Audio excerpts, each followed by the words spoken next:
Well, before I started to prepare this talk, I spent a lot of time looking at previous talks.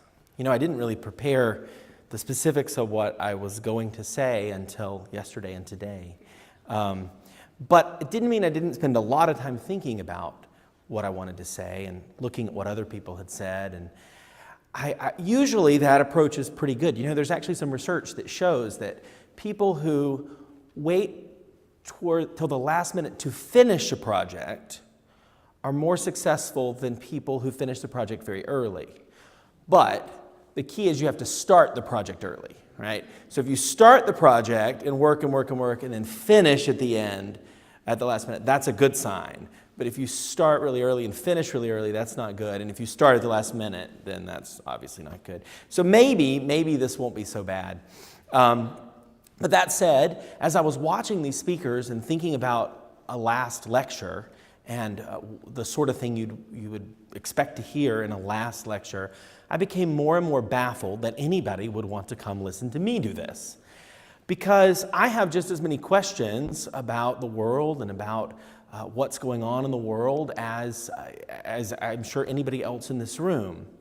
Because when you think about a last lecture and what that task is, generally the idea is if you were to give your final thoughts to a group of students, if you were going to stand in front of a group of students for the last time and give them that last final piece of advice, what would you say? And so that's why it took so long to decide. I had notes in my phone. I had started 3 different PowerPoints, and you know, I just wasn't sure exactly what I wanted to get to. So I eventually decided that I was going to talk to you about sort of a journey that I've been on in my life, a journey that's taken me down some roads that is giving me wrong ideas about how the world works. And now, today, reflect on where I am and the idea that I feel like I've come across that's really helped me to make sense of the world and helped me make sense of my place in the world, what I'm doing, how I can feel valued, how I can feel like there's a point to any of this. Because frankly, when I look at the social media of students who graduate, it's always an interesting time for me because I don't accept social media, friends on Facebook or whatever, from students who are current students. But after students graduate, my policy is that if they friend me, then I'll accept their friend request. And it's always exciting for me because then I get to see the sort of things they post, and you get to kind of know like who these people are outside of the classroom in a way, a little bit more personally anyway. But sometimes I'm really startled because I find people who feel disconnected, who feel sad, who feel a sense of purposelessness to their life and to the world. And so I often think, have I missed an opportunity to share a little bit about what I've found? And so I hope that I can do that now. I hope that you don't necessarily think of this as sort of wisdom that I'm going to impart like in some sort of sermon, but rather as ideas that you can think about as I talk about my life journey and my professional journey that will help you to reflect on your own journey. And even if you don't walk away with the same conclusions that I've come to, I hope that you will go through the thought process with me and as a result maybe find yourself in a different place than you are right now. So I'm just going to tell you a little bit about who I am. I think Nailde explained a lot of my professional credentials, and so we'll go over those a little bit. But I think the most important credential that I have, or most important aspect of who I am, is my place in my family as a dad, and my kids are here, and as a husband, and my wife Kim is here as well. So I think that's really my most important and most central role that I play. So people often ask me questions, about what do I do and what do I think about? And I'm like, well, I grill sometimes and I change diapers still, but he's a big boy soon and he's going to be going on the potty, right, Xavier? Yeah, does very well. right? And I play, this game where the kids run through the house and they try to get into a room before we spot them. So it's this sort of like game of tag where I can do from a chair. So I don't have to actually know. Right? Like, these are the things I actually spend my time doing. But occasionally I do get to think, and occasionally I do get to do some professional work as well. And so as the interim chair of Communication Sciences and Disorders is the role I've been in for the past year, and I'll be in again next year. And in that role, I'm administering a department and helping faculty members do the research and teach the classes that they teach and helping students navigate the educational system to get their degrees. I also lead studies abroad, and so this is our recent trip to Belize, and that's at it's not a temple actually, it was actually sort of a palace. But that's at the foot of the temple in Belize, or the temple, see I said it. That's at the foot of the structure there in Belize. And I do work for the United Nations as an international sign interpreter, and I'm one of the very few people that have been accredited to do that. And I bring that up because, the day I got my accreditation, right, I got that letter that said I had done it, which, by the way, wasn't the first time I tried. Right? The first time I tried, I got a letter saying, sorry, we regret to inform you. Right? But the second time I tried, I got that letter.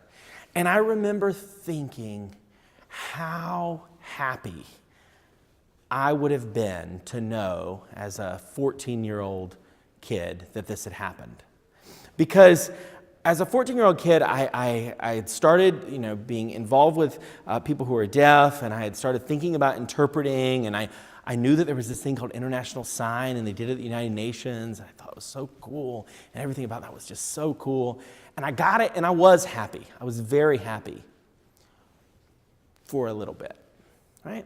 And then pretty soon, I thought, what next, right? Because, okay, now I have this, now I need to work for something else. I need to get something else. I need to do something else. I need to think about some other goal to work toward. You see, this was really coming about in sort of the middle of a phase that I've been going through. And, the timeline on all this is a little bit sketchy because, these things don't start and stop, right? So it's not like, life is not like that. You probably learned about the phases of grief or the phases, right? It's not really phases where I'm now doing this, and then you take a step and you're on a new part. No, but this sort of existential crisis that I've been having has been going on really for, I would say, probably the last 10 years in some way, and really 5 years a little bit more seriously. This talk comes at an interesting time for me. I turned 40 on Sunday. So, thank you. I have survived 40 years. I think this time of reflection and preparing this has been important for me as I think about that. So I'm going to tell you a little bit about what this crisis, how I sort of got into the crisis and how I sort of started to move out of the crisis. Because I feel like it's a similar crisis really that other people go through, not necessarily at midlife, but that maybe is just part of what it is to be alive. Right? And it's we as human beings, especially in this day and age, are all sort of going through this together. And so as we're trying to make meaning in this time together, and as we're trying to understand the world at this point, maybe some of what's helped me will be helpful to you. So as an interpreter, right, we have pictures here of people doing sign language interpreting. As an interpreter, we're going through the world and we're trying to establish meaning for people. Right? That's the thing we're doing. So, if it's in spoken language, you're trying to figure out which dialect do they use, what word do they use for this. In sign language, it can be, similar questions. What's your sign for this? What's your sign for that?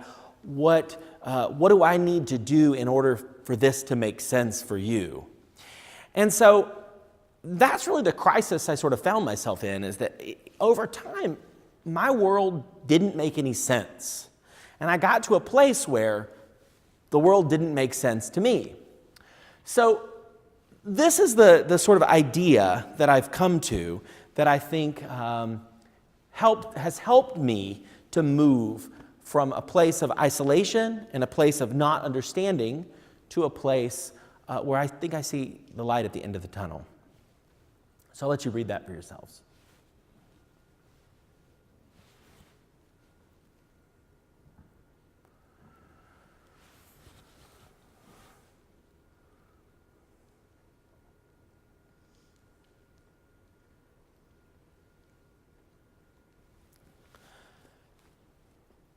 So this idea of conversations, this idea of holding a conversation, this idea of bringing two things that don't seem to go together and bringing them together and trying to figure out how they can work together, how they can meld, is really sort of the work of an interpreter when you think about it. You're bringing people from different worlds with different languages, different cultures together, and you're trying to bridge that divide. Well, there's so much in my life that I felt like didn't go together. I couldn't really make sense of the ideas and bring them together. But in this process and in embracing this process of openness to the possibility, of openness to figuring out what does it mean to take who I was and who I want to be and figure out how they go together, to take where I come from and where I am now, to take your perspective, which I violently disagree with, and my perspective, which I'm sure is right, and figuring out how I can make sense of those things together. This has really been a key for me. And so I'm going to talk to you a little bit about that. But first, let me tell you a little bit about where I came from. So this is me, and me, and me, and me, and me and my older sister there at the top. So I came from rural Central Florida, and my experiences growing up, I always thought I had a relatively happy childhood. And I did, a lot of good things. So I'm about to tell you some things that aren't so happy, but I did have a lot of good, happy memories. And if you had asked me at any point, did you have a happy childhood? I would have said, yes, I did have a happy childhood.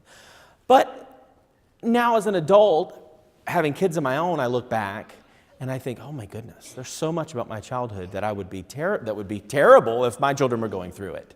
When you live through things, you're resilient and you just deal with it. But we didn't have a lot of money, and I had a lot of family that were sort of in and out of my life that left. I had a really sort of tenuous relationship with my dad, and just some issues of family members that were really made disappointing decisions.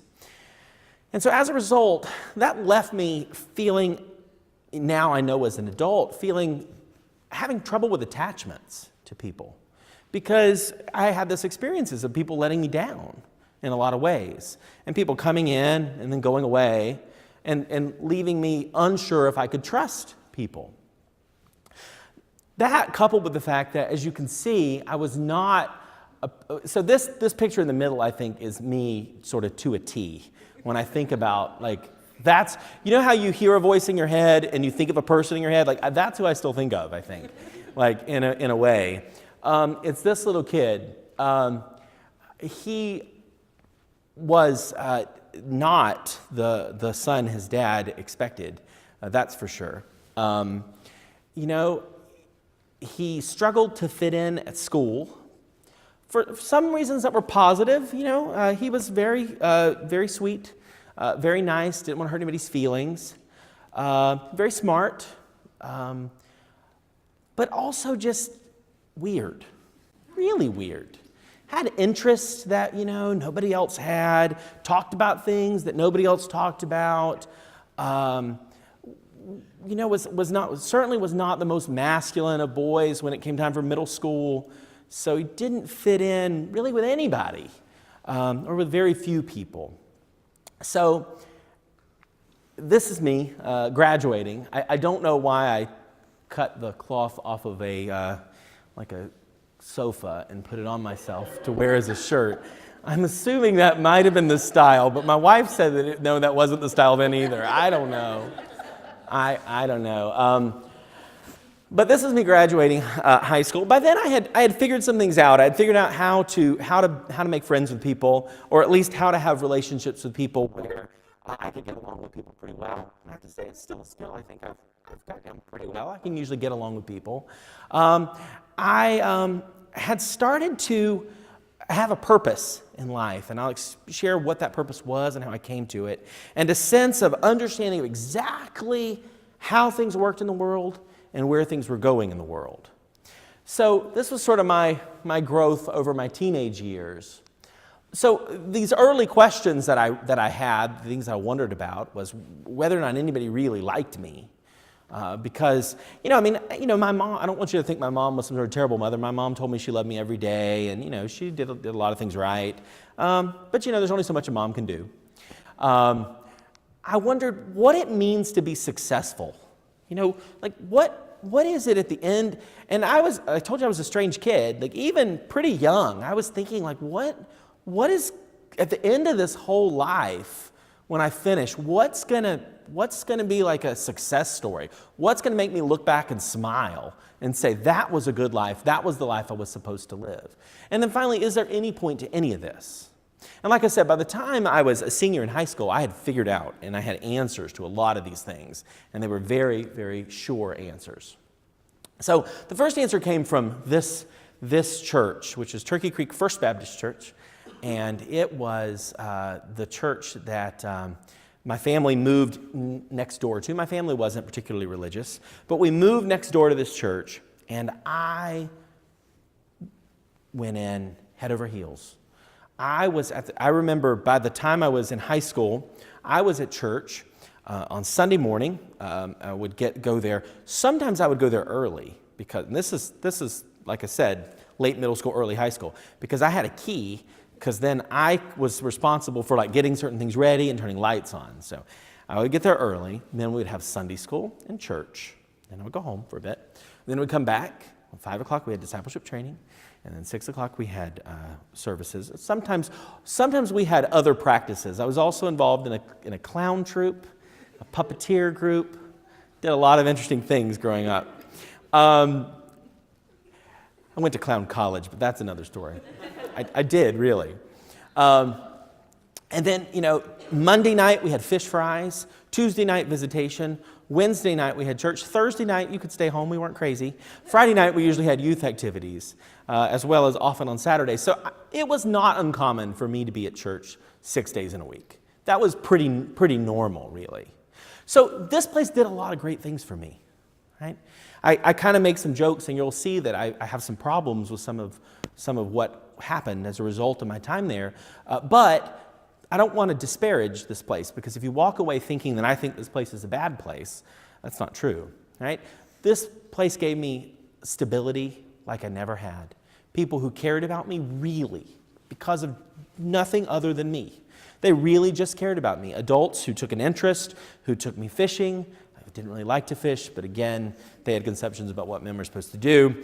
So, took me fishing, Boy Scouts, camping, took me into their family, gave me a sense of an answer to every one of those questions that I had on the last screen. Right? This sense of certainty that I knew what the world was about. The world was about this following the Bible in this very particular way, according to this very particular path of belief, and then if you did that, you had a successful life. And of course, people loved you because I had this whole church family that loved me, and this whole church family that took care of me. It's also during this time I was falling in love with language, right? So this is some Latin. Incidentally, the middle part of that, right, just the letters, not everything around. If I ever were to get a tattoo, that's what I would get. And I've thought about it, but I just can't commit. But then I find out that I was looking about the pain, like how much does it hurt? And I'm like, well, the more intricate, the more painful. And I was like, yeah, so maybe this will just be an idea. Maybe I could get a sticker and put it on my door or something. I don't know, but what it says is, in the beginning was the Word. Right? It's called the incipit to the Gospel of John, and so in the beginning was the Word, and it goes on, and the Word was God, and the Word was with God. Anyway, so this part in the beginning was the Word was really important to me because it made me understand that there was something about language, something about talking, something about communication that was important, right? It was important in the Gospel of John enough for him to say the Word was with God and the Word was God. So for me, that was super important at the time. And then by that time, I had also discovered the deaf community. I had met deaf people really young, but really by the time I start going to this church, where there are deaf people at the church and some deaf young people at the church and people I interacted with, I was able to really get involved in the deaf community and learn to sign properly. And this is me when I had left this church and started going to another church in Tampa, which was the Tampa Baptist Deaf Church. And so I'm interpreting. And you see that I didn't know that I shouldn't interpret in a plaid shirt at the time. Generally that's not, this is more typical, right? The dark colors. Plaid shirt, jeans, I don't know. We've already discussed my fashion sense had a lot to be discovered. But after that period of time, I really encountered some turmoil in life. And the turmoil came here at USF. As you hear, I'm a quadruple alumnus of the University of South Florida. So I came here to USF at this time. I was still attending the Tampa Baptist Deaf Church. This is a picture. That's also my wife. And that's my friend Raphael, and that's me. They made us cakes because we had just come back from Mexico. We had gone to Mexico and had been working with deaf people in Mexico, learning Mexican Sign, that sort of thing. We came back, and that trip was important for me because it was the first time I spent time outside the United States and got to actually see that people live different lives from the lives that I've led. Right? People live radically different lives. And it's one thing to know, you hear about it in school. It's another thing to actually see people living in really different lives. Going out into the mountains and seeing people, that never go to the city, right? That their entire life is in this, few mile radius, and they have a good, meaningful life, and it's nothing at all like my life. Nothing at all, nothing in common. I also, and I'll share this story, I'll let you know, I asked Raphael if he minded me sharing this before I'm sharing it with you, and he said he didn't mind at all. Not long after that, Raphael came out as gay, and that was really earth-shattering for me, because if you haven't noticed, I was really involved in church, and in a church that was not particularly open to anything, really. Right? It's very, very, very closed, right, in its rigidity and its interpretation of lots of things. So I didn't know or have any ability to make space for that. I didn't have any ability to have conversations about what that would mean, conversations about about what his perspective was, what his understanding was, and he was my best friend. So it was really, really tough. One of the toughest things I think I went through during this period. I was also going to school and learning, and as I was learning things that didn't fit with the way I viewed the world. Right? And again, I don't want you to walk away from this thinking I'm trying to tell any of you who happen to be Southern Baptists not to be Southern Baptists. That's not what I'm doing. What I'm trying to tell you is I had a very specific, very closed way of seeing the world. That was my way of seeing the world. And anything that didn't fit was gonna shatter that. Right? It was gonna just totally shatter that. And so I started learning about, this is anthropology, because I remember learning about other cultures and other cultures' ideas about what's right and what's wrong, other cultures' ideas about ethics and morality. And I remember thinking, how could people have ideas that were so different from mine? And then I started to accept some of these ideas little by little. I started to examine the idea of patriarchy, for instance, and that became really important to me in ways that patriarchy oppressed other people and oppressed both men and women in my life. I started to examine biology. I remember going to a biology class and learning about evolution and just leaving with this sort of existential crisis. Like, what do I do with this? Right? It doesn't fit into my worldview.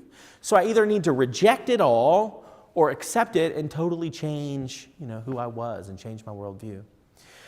I got married during this time. That wasn't earth-shattering or negative in any way, but it was a real personal transition in my life, a real personal shift from being all about me and being all about my own journey through life to being about a journey with somebody else, a personal journey with somebody together, a person that wasn't going to leave me, that was going to give me some reassurance that we were going to have a future.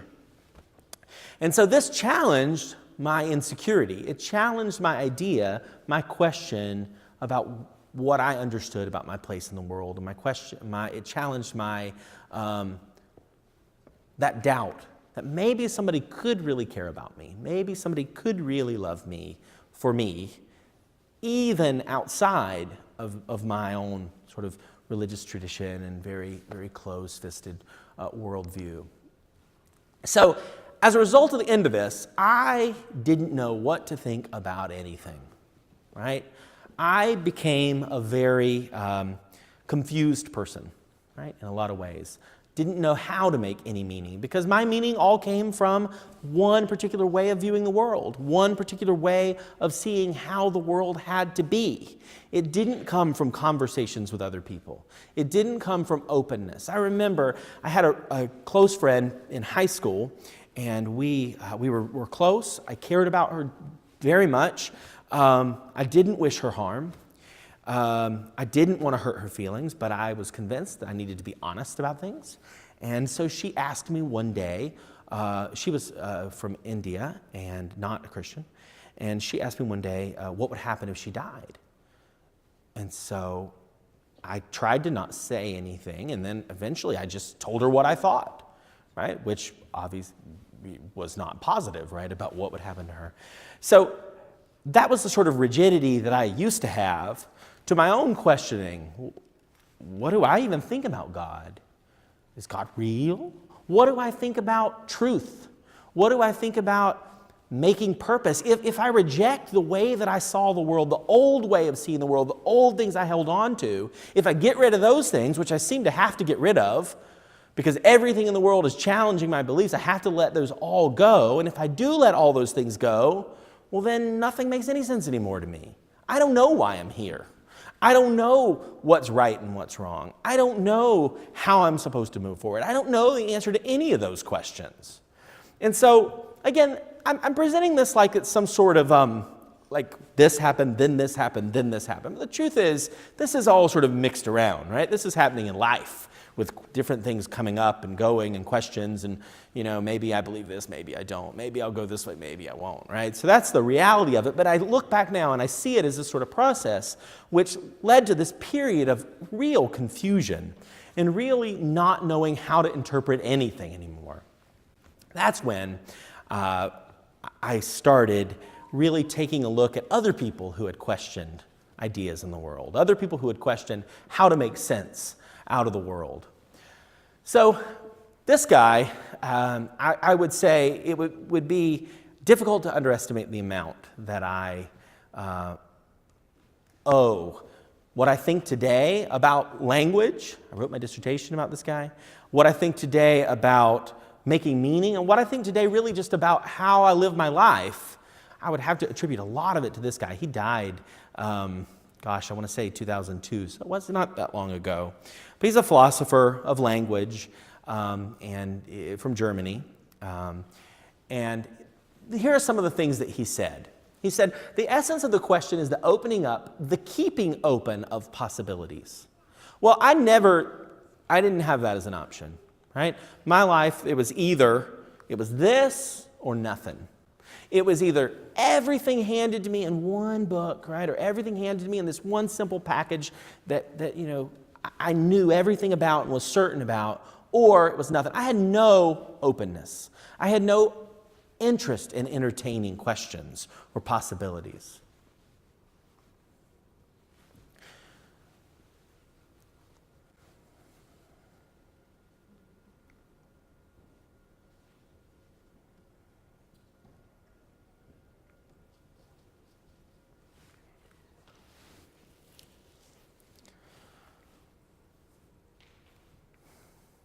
So the last bit here, to understand a given thinker requires one to presuppose that he is right. That idea of just taking a minute to just imagine somebody else's perspective being the right perspective, somebody else's perspective having truth, right? Having substance, having something I could latch on to, I could come to understand.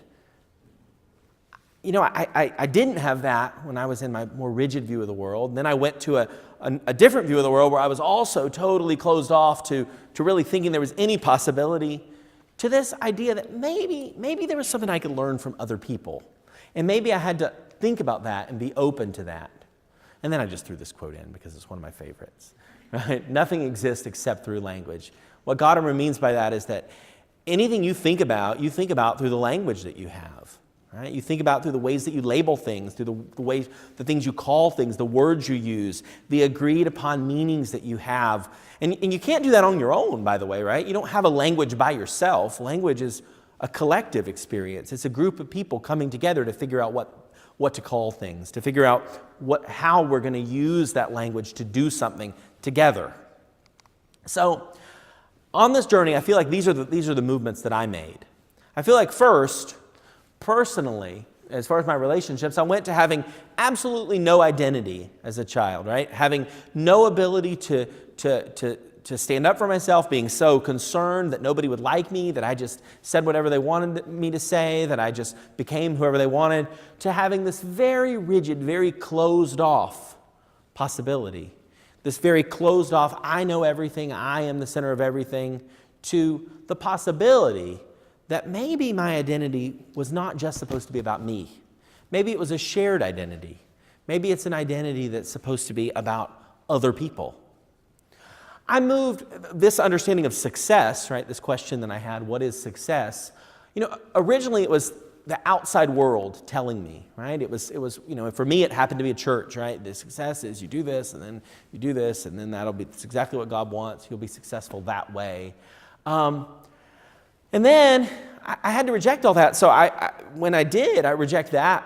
I came to this understanding that, well, I guess success is going to be whatever I make it. Maybe it's going to be trying to be successful in the university, right? Maybe it's going to be trying to get that international sign accreditation. Maybe it's going to be trying to make more money, right? And I have to say, this is a journey I've been on since I've known some of you people, right? This part especially, right? What does it mean to be successful? And, you know, the part about it that I've come to understand is that, you know, any of those things that I wanted to just make success don't ever satisfy me, right? I heard a story from a professor at the University of Chicago, and he was hired there.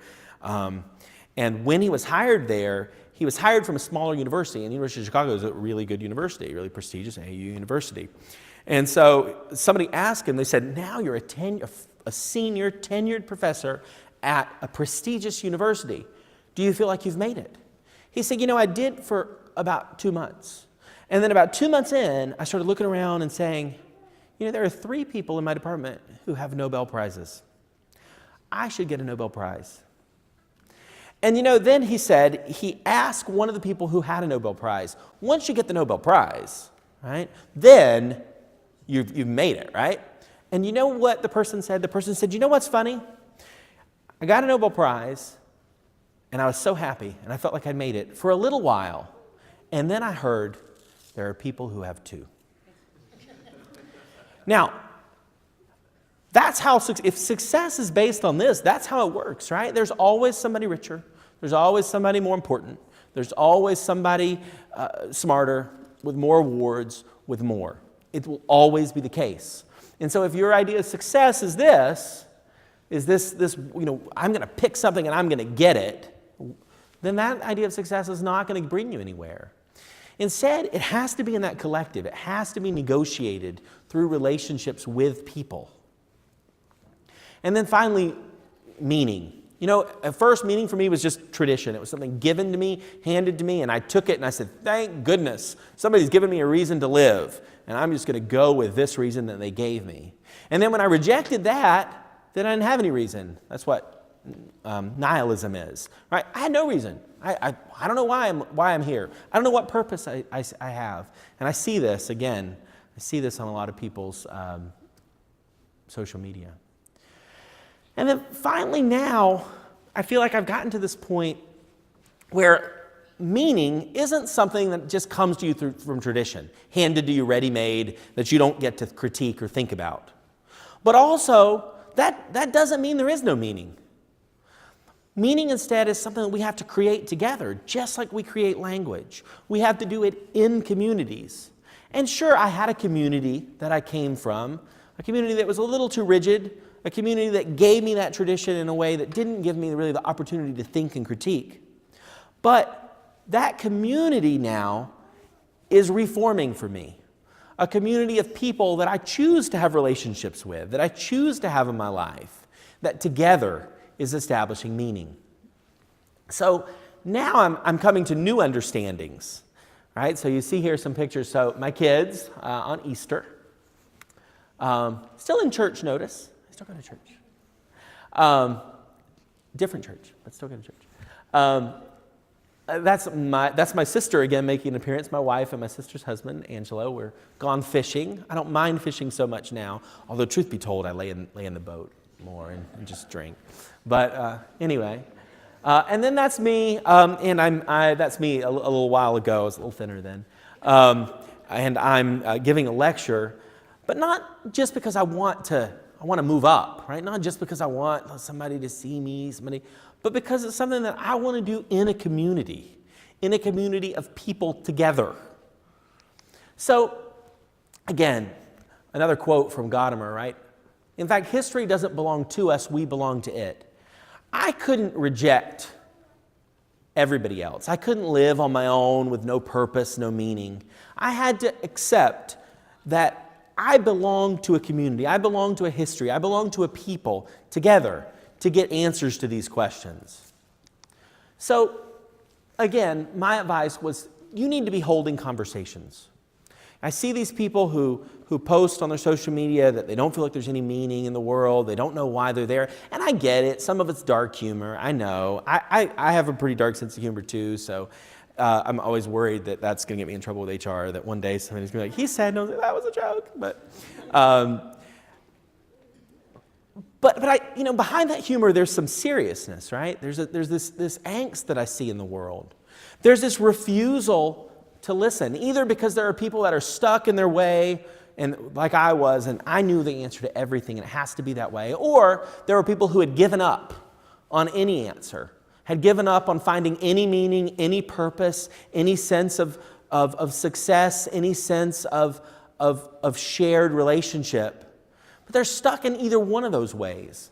But it doesn't have to be either or. There's the possibility of having conversation with others, creating meaning together, conversation between the things you used to think and the things you might think in the future. Conversations between what you're sure about now and what somebody else is sure about, and how you can come together to find a sense of possibility and a sense of shared purpose. So I invite you to have an openness to that, an openness to conversation, an openness to dialogue, because only in dialoguing with others, only in dialoguing with yourself, the past and the present, only in dialoguing with new communities are you going to be able to find that sense of purpose, that sense of belonging, and that sense of success. Thank you.